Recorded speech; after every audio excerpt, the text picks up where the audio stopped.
జగన్ గారు సినిమా చూపిస్తా అంటున్నాడు. రిటైర్డ్ అయినా దేశం విడిచి వెళ్ళినా పట్టుకొస్తా.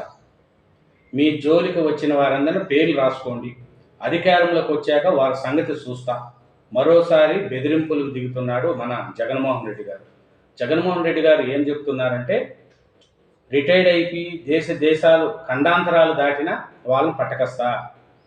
మీ జోలికి వచ్చిన అందరి పేర్లు రాసుకోండి. బుక్కు పెన్న తీసుకొని మీ పేర్లు రాసి పెట్టుకోండి. మనం అధికారంలోకి వచ్చిన తర్వాత వాళ్ళ పరిస్థితి చూద్దాము అని ఇంతకుముందు కూడా పోలీసు వాళ్ళని బట్టలు ఇప్పి నిలబెడతా, మిమ్మల్ని కథ తేలుస్తా అని బెదిరించిన ధోరణి కూడా మనం చూసాం.